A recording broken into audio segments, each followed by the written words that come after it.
So ఇదివరకు హెల్దీగా ఉండే ఇండియాలో ఇవన్నీ సహజంగా జరిగిపోయేవి. ఇప్పుడు మనం అన్హెల్దీ ఎందుకు అయ్యామంటే ఇవన్నీ సహజంగా చేయడం లేదు. అలాగే సీడ్స్, నట్స్ కదా, ఒమేగా 3 ఫ్యాటీ యాసిడ్స్ కి ఇవన్నీ కూడా ఇన్ని పెట్టుకుని మనం ఇవన్నీ ఎక్స్పెన్సివ్ కానే కాదు కదా. ఇప్పుడు నేనేం మిమ్మల్ని బ్రాక్లీ తినమంటలేదు, నేనేం మిమ్మల్ని బ్లూబెర్రీస్ అసలు అవన్నీ నాన్ సెన్స్. వాషింగ్టన్ యాపిల్ అంటారు, ఆ యాపిల్ అంటారు, ఇక్కడ ప్లమ్స్ అంటారు. అవన్నీ ఎందుకమ్మా, అవి ఎక్కడి నుంచో వచ్చినవి. అవి ఎన్నో రోజులు ఎంతో ప్రిజర్వేటివ్స్ వేస్తారు, ఎన్నో రోజుల నుంచి. అట్లా ఇంకేముంటాయి, ఏం మిగలవు. మన ఫ్యాన్సీ ఇదే కానీ చక్కగా మన దేశంలో పండేవి చక్కగా మనం తింటే బాగుంటాయి కదా, మంచిది కూడా ఆరోగ్యానికి. అలా కాకుండా మన జాంకాయని ఎంత చిన్న చూపు చేస్తాం, మన అరటిపండుని ఎంత మనకుండే, మన ఫ్రూట్స్ మనకు ఉన్నాయి కదా, మన చక్క అన్ని సీజనల్ ఫ్రూట్స్, సీతాఫలం, మ్యాంగో, పనస అన్నీ ఉన్నాయి కదా, ఇంత మంచి ఫ్రూట్స్ ఉన్నాయి. మన సీజనల్ ఫ్రూట్స్, మన సీజనల్ వెజిటబుల్స్ ఇవన్నీ మనం తీసుకుంటే మనకి గట్కి మంచిది, మన హెల్త్కి మంచిది, మన స్కిన్కి, హెయిర్కి, ప్రతి దానికి మంచిది. ఇవన్నీ వదిలేసి మనం జంక్స్ మీద ఉంటే వాళ్ళు ఏం చేస్తారు, అవన్నీ అన్హెల్దీ కదా. అవన్నీ కాకుండా మనం ఇంట్లో చేసుకుంటుంటే ఎనీ డే, నేను అలానే మన క్రేవింగ్స్ ఆపుకోమంటలేదు, తినాలి ఎప్పుడు 2 వీక్స్కి ఒకసారి, మంత్లీ 2 తింటే కనుక ఇట్స్ ఓకే, కానీ but not everyday. Sugar is very dangerous అమ్మా. మనిషి 100 ఏళ్ళు బ్రతకాలంటే, లాంగ్ లైఫ్, చాలా హాయిగా బ్రతకాలంటే ఏం చేయాలి? ప్రశాంతంగా మన తాతగాళ్ళు, మన తాతగారు అందరూ బతికేశారు కదమ్మా. వాళ్ళు ఎలా బతికారు? బ్యాలెన్స్. వాళ్ళకి ఏంటి, పిచ్చి ఫోన్లు లేవు, పిచ్చి సోషల్ మీడియా లేదు, ఈ స్ట్రెస్, పనికిమాలిన స్ట్రెస్ లేదు. అవును. మనకి ప్రొద్దున్నే లెగవడమే ఫోన్ తీస్తున్నారు, సోషల్ మీడియాకి వెళ్తున్నారు, రాత్రి సాయంత్రం నిద్రపోయే వరకు కూడా సోషల్ మీడియాలోనే ఉంటున్నారు. ఇంకా వాళ్ళకి ఎక్కడ మనశ్శాంతి ఉంటుంది? ఉండదు కదా. వాళ్ళు ఎలా బతుకుతారు? 100 years బతకరు కదా. బతికినా హెల్దీగా బతకరు కదా. మందులతో బతికినా వాళ్ళు హెల్దీగా, హ్యాపీగా బతకరు కదా. అవును. మందులతో అయితే ఈడుస్తారు, కాకపోతే అది క్వాలిటీ లైఫ్ కాదు కదా. క్వాలిటీ లైఫ్ అంటే ఏంటన్నమ్మా, మనం ప్రశాంతంగా హెల్దీ ఫుడ్ తింటా, మంచి ఎక్సర్సైజ్, చక్కటి ప్రతిరోజు ఎక్సర్సైజ్ చేయాలి కంపల్సరీగా. 1/2 hour to 1 hour మనకి తోచిన ఎక్సర్సైజ్ మనం చేయాలి. ఇప్పుడు స్ట్రెంగ్త్ ట్రైనింగ్ ఇవన్నీ అంటున్నాం, మనం ఇల్లు ఉడ్చుకోవటం, తడిగుడ్డ పెట్టుకోవటం, బట్టలు ఉతకడం, ఇవన్నీ స్ట్రెంగ్త్ ట్రైనింగ్లే కదా. అవును. ఇవన్నీ మానేస్తున్నాం. జిప్పని ఎఫర్ట్ చేయగలిగిన వాళ్ళు జిమ్కి వెళ్ళి స్ట్రెంగ్త్ ట్రైనింగ్ చేయడంలో తప్పులేదు. ఎఫర్ట్ చేయలేని వాళ్ళు కూడా ఇవన్నీ ఇంట్లో చేసుకోవచ్చు కదా. మనం చేసే రుబ్బుకోవడం ఇవన్నీ స్ట్రెంగ్త్ ట్రైనింగే కదమ్మా. అవును. రుబ్బుకోవడం అన్నీ స్ట్రెంగ్త్ ట్రైనింగే కదా. ఒళ్ళు వంచి ఇల్లు ఉడిస్తే కూడా ఇప్పుడు అంత పెద్ద చీపుర్లు కాదు, చిన్న చీపుర్లు అయితే ఎవరు కూడా ముంగోవాలని. అలాగే మోపింగ్ కర్రలు కూడా వచ్చేసినాయి, ఎవ్వరు కింద కూర్చుని తడుగు బట్ట పెట్టడం లేదు. సో ఇవన్నీ లేకపోతే మరి ఎలా హెల్త్ ఇది ఉంటుంది? అన్నిటికంటే మేజర్ ఎఫెక్ట్ వచ్చి స్ట్రెస్ అమ్మ. మనం తీసుకునే పనికిమాలిన స్ట్రెస్ ఎక్కువైపోయింది. అవునవును. చాలా మంది అంటారు, మా వర్కర్స్కి, మా హెల్పర్స్కి జుట్టు బాగా ఉంటుందండి, వాళ్ళు బాగా ఉంటుంది అంటే వాళ్ళకి దీంతో పని చేయరు, దీంతో వాళ్ళకి అవసరం లేదు, వాళ్ళదంతా ఇవే. అప్పుడు వాళ్ళకి అంతా హెల్తీగానే ఉంటుంది, జుట్టు బాగుంటుంది, స్కిన్ బాగానే ఉంటుంది. మనం దీంతోనే కదా ఇది పట్టుకోం కదా, అందుకని మనకి మెంటల్ స్ట్రెస్ ఎక్కువ ఉంటుంది కదమ్మా. వాళ్ళకి అనేది చాలా తక్కువ మెంటల్ స్ట్రెస్. ఇప్పుడు వాళ్ళు ఫోన్లో వచ్చి చెడిపోతున్నారు, సోషల్ మీడియా వచ్చి. బట్ ఇన్ జనరల్ ఒక జనరేషన్ వాళ్ళకి ఈ సోషల్ మీడియా అనేది లేదు, అది మేజర్ కల్ప్రిట్. దాంతో ఎక్కువగా స్ట్రెస్ తీసుకుంటున్నాం, నిద్రపోతుంది. చాలామంది పిల్లలు వచ్చి అంటారు, డాక్టర్ గారు మా అమ్మ గొడవ పెడతారు కానీ మా మదరు, నేను 8 hours పడుకుంటున్నాను అండి, 12 పడుకుంటున్నాను, 9 వరకు పడుకుంటున్నాను, అది 8 hours స్లీప్ కదా అంటున్నారు. 12 పడుకుంటే అది 8 hours స్లీప్ ఎలా? నువ్వు బయలాజికల్ క్లాక్ని రివర్స్ చేస్తున్నావు కదా. నీ బయలాజికల్ క్లాక్ ఏంటి? నీకు ఒక హార్మోన్ ఉంటుంది కదా, మెలటోనిన్ అనేది, అది ఎప్పుడు సిక్రీట్ అవుతుంది? బిట్వీన్ 8 to 10 సిక్రీట్ అవుతుంది. ఆ సిక్రీట్ అయినప్పుడు నువ్వు పడుకోవాలి కదా. పడుకోకుండా ఆ టైంలో మేలుకొని ఉండి కార్టిసాల్ సిక్రీట్ అయ్యేటప్పుడు నువ్వు లెగవాలి. నువ్వు కార్టిసాల్ సిక్రీట్ అయ్యేటప్పుడు పడుకుంటే నీకు స్ట్రెస్ ఎక్కువ అవుతుంది కదా. నువ్వు పడుకున్నా అది నిద్ర పట్టదు, అది సౌండ్ స్లీప్ కాదు కదా. అప్పుడు నీకు ఎలా అది అవుతుంది? 8 hours స్లీప్ కానే కాదు. అంటే నీ స్లీప్ డిప్రైవ్ అవుతున్నావు, నీ హెల్త్ పాడవుతుంది, స్కిన్ పాడవుతుంది, హెయిర్ పాడవుతుంది. మళ్ళీ డాక్టర్ దగ్గరికి వచ్చి మళ్ళీ నువ్వు అసలు ఏది హెల్తీ లైఫ్ స్టైల్ అనేది ముట్టుకోవు, మళ్ళీ నీకు ఏదో ఒక సొల్యూషన్ కావాలి, డాక్టర్ ఇచ్చేసేయాలి. ఏంటి? టాబ్లెట్స్, క్రీమ్స్, వాటితో ఎలా అవుతుందమ్మా? ఇన్ అండ్ అవుట్ 2 ఉంటేనే బాగుంటుంది. లోపల నుంచి రావాలి, బయట నుంచి కూడా మనం కేర్ తీసుకోవాలి. రెండు కేర్ తీసుకుంటేనే బాగుంటుంది. అలా కాకుండా ఓన్లీ మనం ఎంతసేపు పూతలు రాతలు మింగటాలు అంటే కనుక అది అవ్వదు, పని చేయదు. సో నీ లైఫ్ స్టైల్ బాగుండాలి. ఇది ఇప్పుడు అది కాకుండా ఇంకొకటి ఏంటంటే అన్ఫార్చునేట్గా ఆడపిల్లలు మగపిల్లలు అని లేదు, అందరూ స్మోకింగ్ డ్రింక్ చేయడం అనేది కామన్ అయిపోయింది. కరెక్ట్. నికోటిన్ అనేది చాలా హార్మ్ చేస్తుంది స్కిన్కి. సో అది నువ్వు స్మోక్ చేయకపోయి నువ్వు స్మోక్ చేసే వాళ్ళ పక్కన కూర్చున్నా సరిపోతుంది. అవును, కాబట్టి ఆ వాతావరణంలో ఉండడం వల్ల కూడా మనకి అన్హెల్దీగా బాడీ తయారవడం అండ్ అలాగా పాడవడం అంతా అవుతుంది. సో ఈ కేర్ అంతా తీసుకుంటే 100 ఏళ్ళు బ్రతకడం సాధ్యం. అండ్ సాధ్యం అంటే అట్లీస్ట్ 100 ఏళ్ళ కంటే కూడా హెల్దీ హ్యాపీ లైఫ్ స్టైల్ అనేది చాలా నీ లైఫ్ స్టైల్ అనేది నీ చేతుల్లో ఉందమ్మా. అది కాకుండా డాక్టర్ మీదే ఉండి నేను చేసేవన్నీ చేస్తాను, నేను చేసి నన్ను అడగొద్దు, నేనేం తింటున్నాను అడగొద్దు, ఎప్పుడు పడుకుంటున్నాను అడగొద్దు, కానీ నాకు కావాలి అంటే మాత్రం రాదు. డాక్టర్ శైలజ గారు, రాగానే ఫస్ట్ మిమ్మల్ని చూసి అనుకున్నాను, అబ్బా ఇవి స్కిన్ ఎంత బాగుందో అని. అప్పుడు అనుకున్నాను మైండ్లో, ఆహా కాస్మెటిక్ డర్మటాలజిస్ట్ కదా, naturally she knows how to take care of skin అని చెప్పి మీ స్కిన్ చాలా గ్లో అవుతుంది. ఈ మధ్య గ్లోయింగ్ స్కిన్ బాగా కనిపిస్తుంది చాలామందిలో. సో ఇలా మీలాగా గ్లోయింగ్గా ఇన్ అండ్ అవుట్ గ్లోయింగ్గా ఉండాలంటే మీరు ఏం కేర్ తీసుకుంటారు? మంచి క్వశ్చన్ స్వప్న గారు. గ్లోయింగ్ స్కిన్ కోసమని చాలామంది చాలా డబ్బులు తగలేస్తుంటారు. అంటే ఆ షైన్ రావడం నన్ను అడుగుతారు, డాక్టర్ గారు ఇవాళ కూడా అడిగారు. ఇన్ఫ్యాక్ట్ నేను హైడ్రా ఫేషియల్ చేస్తుంటే, డాక్టర్ గారు ఇన్స్టాలో చూశానండి, ఏదో అప్లై చేస్తున్నారు డాక్టర్ గారు, భలే గ్లో అయిపోతుందండి, అది ఏంటి డాక్టర్ గారు నాకు కూడా ఇవ్వరా అని అడుగుతారు. అంటే అమ్మ మీరు ఇన్స్టా రీల్స్ ఇవన్నీ చూసొచ్చి అదంతా కెమెరా ఉంటుంది, మేకప్ ఉంటుంది, తర్వాత నిజంగా అలాంటి ప్రోడక్ట్ ఏదన్నా ఉంటే కనుక అందరూ గ్లోయిగానే ఉంటారమ్మా, ఎవరు ఇదిగా ఉండరు. ఆ ప్రోడక్ట్ కొనుక్కొని రాసుకోలేరా? అందరూ రాసుకుంటారు కదా, అందరూ గ్లోగానే ఉంటారు కదా, అది కాదు కదా అంటారు. డాక్టర్ గారు ఫలానా హీరోయిన్ చాలా అందంగా గ్లో అయిపోతాడు, ఏం చేస్తాడు డాక్టర్ గారు అంటారు. వాళ్ళు కష్టపడినట్టు నువ్వు కష్టపడలేవమ్మా, వాళ్ళు చేసినట్టు నువ్వు చేయలేరు. ఎందుకంటే వాళ్ళు తీసుకునే డైట్ కాడి నుంచి వాళ్ళు కేర్ఫుల్గా తీసుకుంటారు.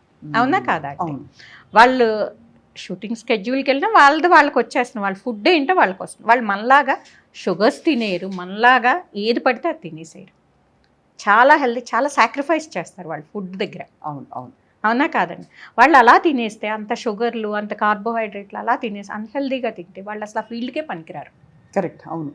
అవునా కాదా? అది గుర్తించరు. వాళ్ళు ఏదో పూసేసుకుంటున్నారు, ఏదో తాగేస్తున్నారు, ఏదో చేయించేసుకున్నారు, గ్లో అయిపోతున్నారు అనుకుంటారు. నెంబర్ 1 వాళ్ళ లైఫ్ స్టైల్.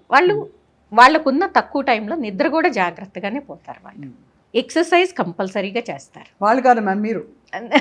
నేనైనా అమ్మ ఫుడ్ అనేది నాకు చాలా జాగ్రత్తగా తీసుకుంటాను. ఆయిలీ ఫుడ్ అది అవాయిడ్ చేసేస్తాను. అంటే ఆయిలీ ఫుడ్ అంటే నేను టోటల్గా ఆయిలీ ఫుడ్ అవాయిడ్ చేయను. అంటే ఆయిల్ ఎక్కువ వేస్తే మాత్రం ఊరుకోను. మంత్కి 2 కిలోస్కి మించకూడదు మా ఇంట్లో ఆయిల్. ఎంతమందికి? మా ఇంట్లో మేమిద్దరం ఉంటాము, ఎందుకంటే పిల్లలు got married and they left, and మాకు హెల్పర్స్ ఇంకొక ఇద్దరు ఉంటారు. 4 మెంబర్స్కి అంటే 1 కిలో మనిషికి అంతే oil. Not more than that అమ్మ. వాటెవర్ యు ఈట్, మనిషికి 2 కిలోలు వాడతారండి ఇంట్లో మామూలుగా అయితే. అది టూ మచ్ కదమ్మా. అంటే ఇంకా ఫ్రైడ్ అన్ని చూసుకుంటే అది టూ మచ్ కదా. 15 మంది ఉండే ఇల్లు జాయింట్ ఫ్యామిలీస్ లో 30 కిలోలు నూనె కొనగా నేను చూసా. ఇంకా అది నాకు 2 కిలోస్కే నేను దెబ్బలాడుతూ ఉంటాం మా కుక్ తోటి. 2 కిలోస్ అమ్మో 1 కిలోతో చేయమని నేను లెక్కిస్తాను, నేను డేట్ రాస్తాను డైరీలో. నాకు ఆ డేట్కి ఆ నెలకి నేను చూసుకుంటాను. 2 కిలోస్ ఇంతకుముందు 1 కిలోనే ఇచ్చేదాన్ని, ఇప్పుడు గొడవ పెట్టేస్తుంది మానేస్తుందని 2 కిలోస్ ఇస్తున్నాను. సో అది కూడా నేను ఎక్కువ అనుకుంటాను. అంటే వీలున్నంత వరకు ఇంటి ఫుడ్ అమ్మ. నాకు ఏ రోజు ఆ రోజు ఫ్రెష్గా వెజిటబుల్స్, చికెన్ తింటాను, ఎగ్స్ తింటాను, కంపల్సరీగా డైట్లో ఉండాలి. కార్బోహైడ్రేట్స్ అనేది ఎప్పుడన్నా తింటాను, నేను రెగ్యులర్గా తిన్ను, మేబీ వీక్లీ వన్స్ ఏమో, అది కూడా పచ్చడన్నం క్రేవింగ్ అయితే అప్పుడు తింటాను, అంతకు మించి నాకు కార్బోహైడ్రేట్స్ వెళ్ళవు. సో ఎక్కువగా వెజిటబుల్స్, మీట్ తింటాను, ప్రోటీన్ ఎక్కువగా తింటాను, నేను ఫ్రూట్స్ తింటాను. ఫ్రూట్స్ కూడా అదే పనిగా తినేది, ఎందుకంటే ఎక్కువ ఫ్రూట్స్ తిన్నా దాంట్లో షుగరే ఉంటుంది. Maximum 1 or 2, not more than that. Mangoes అయితే 2 తింటాను. సో అలా 1 or 2 ఫ్రూట్స్ కంటే ఎక్కువ తినకూడదు. ఫైబరు, ఫ్రెష్ వెజిటబుల్స్, ఫ్రూట్స్, తర్వాత ప్రోటీన్ ఎక్కువగా తింటాను. Exercise compulsory. నేను అలా కూర్చుని ఒక దగ్గర, అన్లెస్ అదర్వైజ్ నా క్లినిక్లో ఉంటుంది, నేను అలా కూర్చోలేదు నేను అసలు. అది నా నేచర్ కాదు. ఎప్పుడు యాక్టివ్గా ఉంటారు, ఎప్పుడు తిరుగుతానే ఉంటాను, తిరిగినట్టే. వాకింగ్ అయితే బాగా చేస్తాను నేను, మినిమం 1.5 hour వాకింగ్ చేస్తాను రోజు కంపల్సరీగా చేస్తాను. సో 1.5 hours చేస్తాను. యోగా చేసేదాన్ని, ఇప్పుడు మానేశాను, మళ్ళీ యోగా మొదలు సో పెట్టాను. ఫిట్నెస్ ఒకటి, డైట్ విషయంలో చాలా జాగ్రత్త పడ్డా, చాలా జాగ్రత్తగా ఆయిల్ ఉంటాం. చాలా మితంగా తీసుకోవడం, కార్బ్స్ ఎక్కువ తీసుకోకుండా, బహుశా స్వీట్లు అవి అయితే అసలు తినడం స్వీట్స్ ఎప్పుడన్నా తింటానమ్మా, నాట్ చాలా అది కూడా పాయసం మ్యాక్సిమం తింటే, అది కూడా బెల్లంతో చేసిన పాయసం, అది కూడా రెగ్యులర్గా కదా, ఇప్పుడు వన్స్ ఇన్ ఏ వైల్. అలా తింటే కనుక అసలు పనికిరాదు, స్కిన్ పనికిరాదు, హెయిర్ పనికిరాదు, మనము పనికిరాదు, బాడీ పనికిరాదు మెయిన్. దీంతో పాటు ఏంటంటే మెయిన్ మనం నిద్ర కంపల్సరీగా. నేను 8 hours క్వాలిటీ నిద్ర, బై 9:30 మ్యాక్సిమం 10కి నిద్రపోతాను. పొద్దున్నే చక్కగా లేచిపోతారు 5:30కి. చక్కగా హాయిగా మైండ్ ఫ్రెష్గా ఉంటుంది. ఎప్పుడైనా మీరు చూడండి అమ్మా, ఏ రోజన్నా మీరు లేట్ నైట్ పడుకుంటే కనుక మీకు ఆ రోజంతా డిస్టర్బ్డ్గానే ఉంటుంది. అంటే మేబీ మీ బాడీ పనిచేస్తూ ఉండొచ్చేమో కానీ మెంటల్గా మీరు టైర్డ్ అవుతారు, హ్యాపీగా ఉండరు. మీరు ఆ క్వాలిటీ, వర్క్ క్వాలిటీ అనేది పడిపోతుంది. అది కంపల్సరీగా మనం ఎప్పుడన్నా లేట్ నైట్ పార్టీలు ఉన్నప్పుడు తప్పదు, అంటే అదే రెగ్యులర్ అవ్వకూడదు. మంత్కి 2 times okay, but not every weekend నేను ఇలాగే లేట్ నైట్ పార్టీలు చేస్తాను. నీ హెల్తే పాడవుతుంది. ఎక్సర్సైజ్, ఫుడ్, మంచి ఫుడ్. నేనేదో డర్మటాలజిస్ట్, నీ ప్రొసీజర్ ఆ ప్రొసీజర్, నేను ఏ ప్రొసీజర్ చేసుకోను. నాకు అసలు కాకపోతే స్కిన్ కేర్ మాత్రం చాలా అవసరం అమ్మ. ఎవరికైనా సరే స్కిన్ కేర్ చాలా ఇంపార్టెంట్. స్కిన్ కేర్ అంటే చాలామంది అనుకుంటారు చిన్నప్పటి నుంచి చేయాలి స్కిన్ కేరు. మామూలుగా ఎప్పటి నుంచి స్కిన్ కేర్, నాకు చాలా బాధ అనిపిస్తుంది. చిన్న పిల్లలు కూడా మేకప్లు వేసి తీసుకొస్తుంటారు పెళ్ళిళ్ళకి. ఎందుకు మేకప్లు వాళ్ళకి? అసలు చిన్నప్పుడు మేకప్ అనేది అసలు మనం పసి స్కిన్, అది చాలా టెండర్గా ఉంటుంది. ఆ స్కిన్కి మేకప్ ఏంటమ్మా? మేకప్ చేస్తే నువ్వు రూయిన్ చేస్తున్నావు పాప స్కిన్ని. సో ఎప్పుడు ఇంతకుముందు ఎవరు చేసేవారంటే డాన్స్ చేసే పిల్లలకి వేసేవారు, ఇప్పుడు అది మానేస్తున్నారు. ఇంతకుముందు డాన్స్ చేసే పిల్లలకి వేసేసి స్టేజ్ మీద పిల్లలకి అలాగా కనిపించాలని తీసుకెళ్ళి, ఇప్పుడు అది కూడా లేదు. న్యాచురల్గానే మాయిశ్చరైజర్లో టింట్ ఉంటుంది, సన్ స్క్రీన్లో టింట్ ఉంటుంది. అది as good as makeup. So మీరు ఎప్పటి నుంచి అసలు స్కిన్ కేర్ మొదలు పెట్టాలి అంటే, స్కిన్ కేర్ అనేది చిన్నప్పటి నుంచే ఉండాలి. మనకి చిన్నప్పుడు నూనె రాసేవారు, మాయిశ్చరైజర్ రాసేవారు, that is called skin care. Right. Sunscreen 1 year తర్వాత మొదలు పెట్టాలి. పిల్లలు అంటే స్కూలింగ్ ఏజ్, బయటకు వెళ్ళేటప్పటి నుంచి మొదలు పెట్టాలి. ఎందుకంటే ఎప్పుడు చాలామంది అనుకుంటారు పిగ్మెంటేషన్ వచ్చాక సన్ స్క్రీన్ మొదలు పెడితే ఉపయోగం ఏం లేదు. అదేం ట్రీట్మెంట్ చేయదు. సన్ స్క్రీన్ అనేది ఆపుతుంది, పిగ్మెంటేషన్ రాకోకుండా. అది చిన్నప్పటి నుంచి వాళ్ళకి లైఫ్లో ఒక పార్ట్ అవ్వాలి. అవును. అలా అవ్వకోకుండా మనకి డ్యామేజ్ అయ్యాక మొదలు పెడితే ఉపయోగం లేదు. అందుకని చిన్నప్పటి నుంచి స్కిన్ కేర్ అంటే ఏంటి? మాయిశ్చరైజర్, సన్ స్క్రీన్, మంచి క్లెన్సర్, ఈ 3 స్కిన్ కేర్. అది ఎప్పటి వరకు? టీనేజ్ వరకు. వన్స్ టీనేజ్ వస్తుంది, ప్రాబ్లమ్స్ వస్తుంది, అంటే స్కిన్ మీద పింపుల్స్ రావడం మొదలు పెడతాయి. అప్పుడు పింపుల్స్ క్రీమ్ యాడ్ చేసుకోవాలి. దీంతో పాటు మాయిశ్చరైజర్, సన్ స్క్రీన్తో పాటు పింపుల్స్ క్రీమ్ యాడ్ చేసుకోవాలి. తర్వాత కొంత ఏజ్ వచ్చాక యాంటీ ఏజింగ్ మొదలు పెట్టాలి మనం. ఒక 30 వచ్చిన దగ్గర నుంచి మనం ఫైన్ లైన్ స్టార్ట్ అవుతాయి కాబట్టి యాంటీ ఏజింగ్ సీరమ్స్ మొదలు పెట్టాలి. రెటినాల్ సీరం కానీ, ట్రెటిన్ కానీ, లేదంటే కోజిక్ యాసిడ్ కానీ, వైటమిన్ సి కానీ అప్పుడు మొదలు పెట్టాలి టు ప్రివెంట్ ఏజింగ్. బాగుంది మ్యామ్. సో అదే దిస్ ఇస్ ద, అంటే అందరికీ స్కిన్ కేర్ అవసరం అయితే కంపల్సరీగా అవసరం అమ్మా. అండ్ క్లెన్సర్, టోనర్, మాయిశ్చరైజర్ 3 ఉండాలండి. టోనర్ అవసరం కదా? టోనర్ దేనికి వాడతామమ్మా? టోనర్ దేనికి వాడతామంటే టు పెనిట్రేట్ ద క్రీమ్స్. మనం వాడే ప్రోడక్ట్ మంచిగా పెనిట్రేట్ అవ్వడానికి మనకి టోనర్ అనేది ఉపయోగపడుతుంది. టోనర్ కూడా ఆల్కహాల్ ఫ్రీది వాడాలి ఎప్పుడు కూడా. యాంటీ ఆక్సిడెంట్స్ ఉన్న టోనర్ వాడుకోవాలి. సో అలాంటివి వాడుకుంటే గనక మనకి స్కిన్కి బెటర్గా ఉంటుంది. అలా కాకుండా ఆల్కహాల్తో ఉందని ఇరిటేట్ చేస్తుంది స్కిన్ని. సో అలాంటి టోనర్స్ వాడకూడదు. ఇప్పుడు కూడా సన్ స్క్రీన్ కంపల్సరీగా వాడడం అనేది చిన్నప్పటి నుంచి. Moisturise sunscreen, oily skin ఉన్నా, డ్రై స్కిన్ ఉన్నా కూడా మాయిశ్చరైజర్, సన్ స్క్రీన్ కంపల్సరీగా పెట్టాలి. కాకపోతే ఆయిలీ స్కిన్ ఉన్నవాళ్ళు వేరే మాయిశ్చరైజర్ పెట్టాలి, డ్రై స్కిన్ ఉన్నవాళ్ళు వేరే. అలాగే సీజన్ బట్టి కూడా మార్చుకోవాలి ప్రొడక్ట్స్ అనేది. ఇలా వాడుకుంటా మనము ఏజ్ని బట్టి మన ప్రొడక్ట్స్ మార్చుకుంటా ఉంటే గనక మనకి ఎలాంటివి అవసరం. చర్మాన్ని సింపుల్ గా చెప్పాలంటే ఆరోగ్యాన్ని ప్రేమించుకోవాలి, చర్మాన్ని కూడా ప్రేమించుకోవాలి, మనం ప్రేమించుకోవాలి. మనం ప్రేమించుకుంటే ఆటోమేటిక్ గా అన్ని వస్తాయి.